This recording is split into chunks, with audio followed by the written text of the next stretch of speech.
Assalamualaikum warahmatullahi wabarakatuh.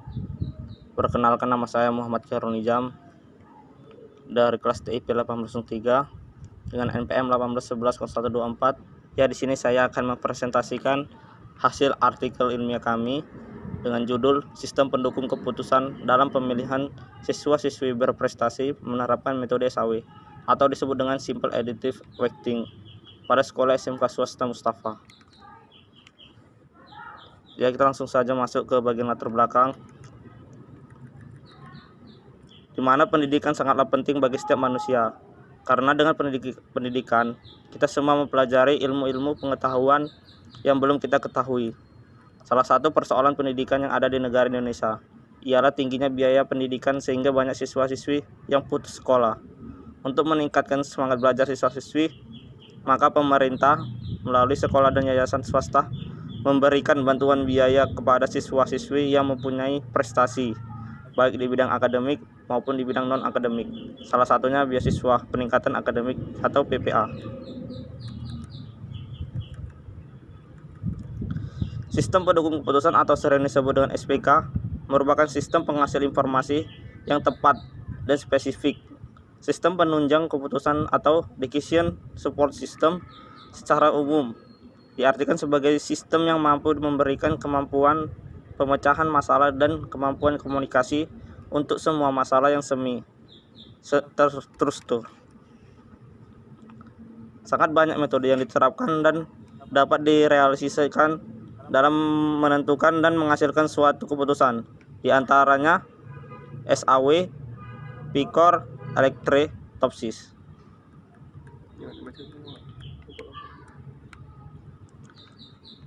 Selanjutnya, di bagian problem statement, bagaimana menyusun dan merancang sebuah sistem pendukung keputusan dengan menggunakan metode Simple Additive Weighting untuk menentukan kriteria siswa berprestasi di SMK Swasta Mustafa.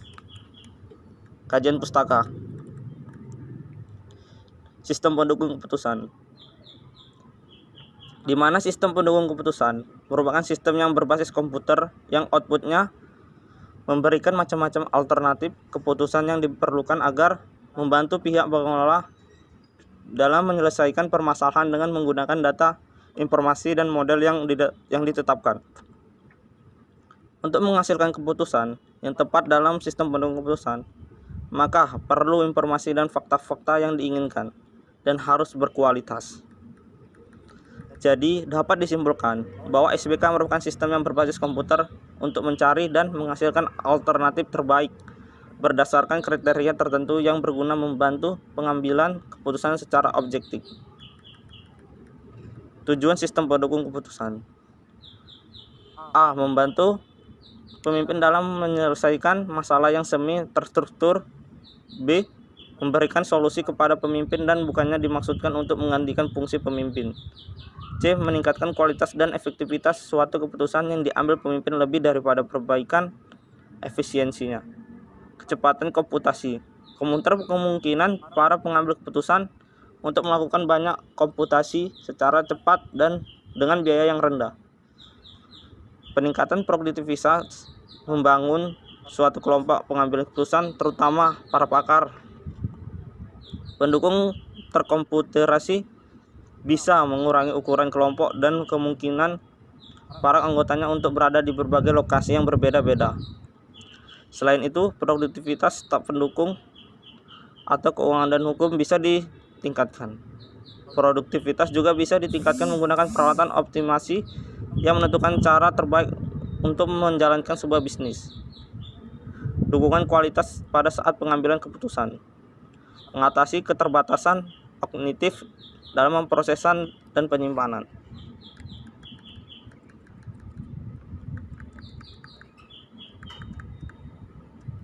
Siswa-siswi berprestasi. Prestasi merupakan hasil dari usaha yang dilakukan oleh seseorang yang mampu mengasah kelebihannya dan dapat dimanfaatkan untuk kegiatan yang positif di bidang akademik maupun non-akademik, serta berusaha untuk meminimalisir kekurangan yang ada pada dirinya menjadi ilmu pengetahuan yang bermanfaat bagi dirinya.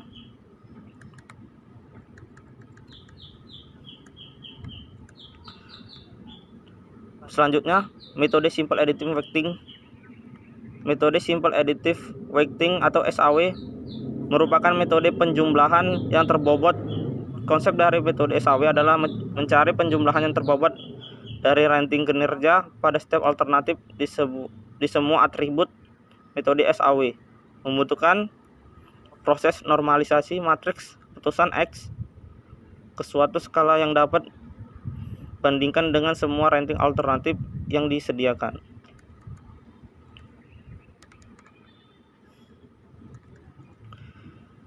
Formula yang digunakan untuk melakukan normalisasi adalah sebagai berikut. Keterangan RIZ, rating kinerja ternormalisasi dari alternatif AI pada atribut CG I sama dengan 1/2, M dan Z sama dengan 1/2N. Selanjutnya, max nilai terbesar dari setiap kriteria I. Nilai terkecil dari setiap kriteria I, nilai atribut yang dimiliki dari setiap kriteria jika nilai terbesar adalah terbaik di bagian benefit. Cost, jika nilai terkecil adalah terbaik.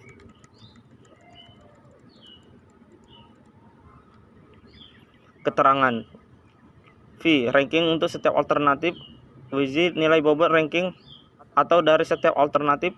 RIZ, nilai rating kinerja yang ternormalisasi. Nilai P yang lebih besar mengindikasikan bahwa alternatif A lebih terpilih. Langkah penyelesaian Simple Additive Weighting. A, menentukan kriteria yang dibutuhkan untuk dijadikan acuan pada pengambilan keputusan. Menentukan rating kecocokan alternatif pada setiap atribut yang dibutuhkan. Membuat matriks keputusan berdasarkan kriteria, kemudian melakukan normalisasi matriks berdasarkan persamaan yang disesuaikan dengan jenis atribut sehingga diperoleh matriks ternormalisasi. Hasil akhir diperoleh dari proses rankingan, yaitu penjumlahan dari perkalian matriks ternormalisasi R dengan faktor bobot sehingga diperoleh nilai terbesar yang dipilih sebagai alternatif terbaik sebagai solusi. Metode penelitian. Tahapan penelitian. Di dalam melakukan penelitian, penulis melakukan beberapa tahapan. Metode pengumpulan data yang digunakan untuk mendapatkan data yang dibutuhkan penulis, yaitu penelitian kepustakaan. Pada tahap ini, penulis membaca literatur terkait penelitian yang pernah dilakukan sebelumnya oleh beberapa pakar, termasuk membaca beberapa jurnal dan buku yang berkaitan dengan siswa-siswi berprestasi dan berkaitan tentang metode yang digunakan pada sistem pendukung keputusan dalam pemilihan siswa-siswi berprestasi. Studi kelayakan, di mana pada tahap ini bersetujuan apakah sistem yang dibangun tersebut layak direalisasikan dalam pemberian beasiswa yang tepat sasaran, efektif dalam masalah pembiayaan waktu, serta perbedaan dengan sistem yang ada sekarang. Analisis. Pada tahap ini, penulis bekerjasama mengumpulkan data-data, mempelajari dan merumuskan siapa saja yang berhak mendapatkan beasiswa. Penetapan hasil. Pada tahap ini, siswa-siswi terpilih mendapatkan beasiswa.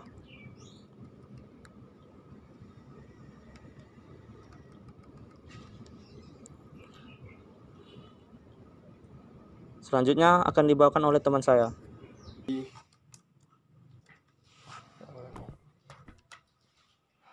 Baik, saya akan melanjutkan pembahasan yang telah dibahas oleh teman saya tadi.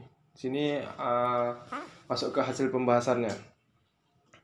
Sini ada tabel atribut kriteria, yaitu C1 absensi, C2 nilai rata-rata raport, C3 prestasi akademik, C4 prestasi non-akademik, C5 organisasi yang diikuti, C6 jumlah tanggungan orang tua. Ini jenisnya benefit semua. Penjelasan dari absensi. Yang pertama, merupakan tingkat kehadiran siswa-siswi di sekolah. Yang kriteria kedua yaitu nilai rata-rata raport. Merupakan nilai rata-rata raport yang diambil pada setiap semester saat sekolah. Prestasi akademik merupakan prestasi akademik yang didapatkan di ruang lingkup sekolah maupun di luar ruang lingkup sekolah. Prestasi non-akademik prestasi yang didapatkan di luar materi akademik pembelajaran, dan seterusnya. Pada tabel 1 menampilkan semua atribut yang dibutuhkan dalam pemilihan siswa-siswi berprestasi, yaitu bobot atributnya C1 0,41, C2 0,24, C3 0,16, C4 0,10, C5 0,06, C6 0,03.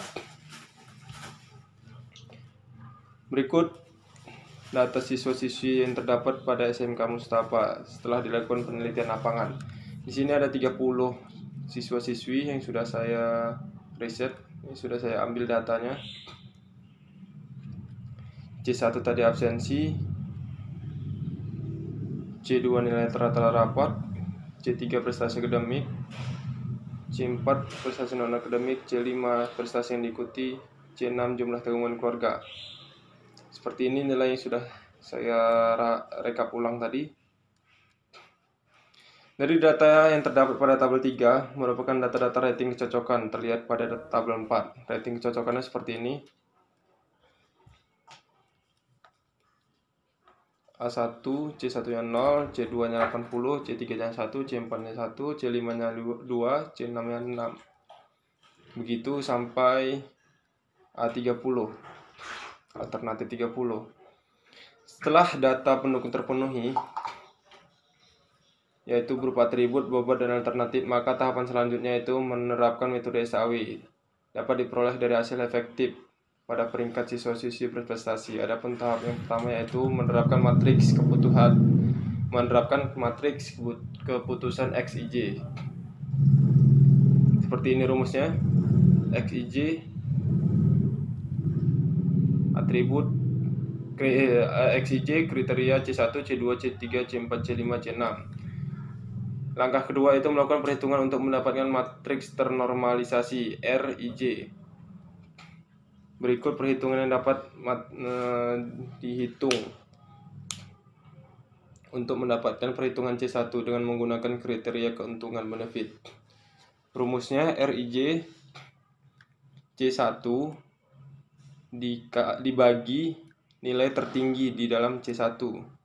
Karena di sini 0 nilai tertingginya, maka 0 dibagi 0 sama dengan 0. Begitu seterusnya sampai selesai. Sampai C6.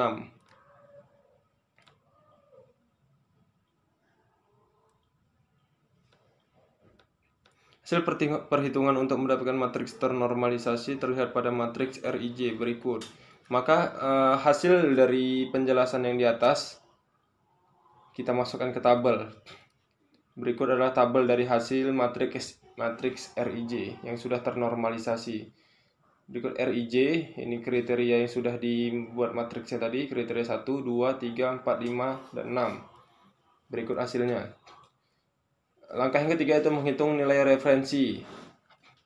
Untuk mendapatkan nilai referensi menggunakan rumus frekuensi sebagai berikut. Ini nilai bobot yang sudah kita buat di atas tadi. Bobot satunya 0,41, 0,24 sampai seterusnya dan sampai 0,3. Jadi 0,41 dikali kriteria 1 tadi. Nih, kriteria 1 sampai seterusnya. PV 30. 0,24 dikali kriteria 2 sampai 30. Kriteria 3 dikali bobot nilai 3 dikali kriteria 3 sampai seterusnya sampai bobot nilai ke-6 dikali kriteria ke-6. Maka didapatkan hasilnya seperti ini. Sudah dapat hasilnya sampai dengan V30. Berikut setelah dimasukkan ke tabel frekuensinya, maka alternatif 1 yaitu siswa atas nama Agil sampai alternatif 30. Nilai preferensinya itu 0,419. Setelah mendapatkan nilai referensi, maka kita sudah dapat menentukan peringkatnya. Seperti ini peringkatnya, sudah disusun secara bertahap.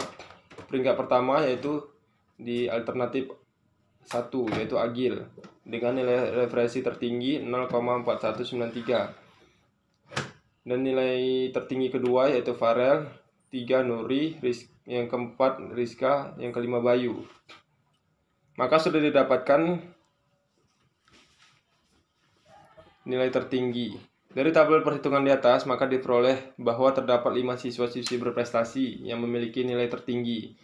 Yang pertama tadi Agil, yang kedua dengan nilai 0,4193, yang kedua Farel dengan nilai 0,4830, yang ketiga Nuri dengan nilai 0,4803, dan seterusnya. Jadi, dari data yang diberikan, maka dapat direkomendasikan bahwa siswa-siswi berprestasi yang berhak menerima beasiswa dari lembaga terkait, yaitu 5 siswa-siswi yang sudah diperingkatkan tadi. Jadi kesimpulannya itu, dengan terlaksanakan penelitian ini atau artikel ilmiah ini, kami telah membuat dan merancang hasil dari sistem yang telah digunakan melalui metode SAW. Dengan menggunakan metode tersebut, maka kami memperoleh hasil terbaik dari 5 calon penerima bantuan beasiswa dari lembaga terkait. Dan hasil perhitungan dapat diperoleh, maka terdapat 5 siswa yang sudah disebutkan di atas. Demikianlah penjelasan tentang artikel ilmiah kami yang berjudul Sistem Mendukung Keputusan Penerimaan Siswa-Siswi menggunakan metode SAW pada Sekolah SMK Swasta Mustafa. Semoga bermanfaat. Wassalamualaikum warahmatullahi wabarakatuh.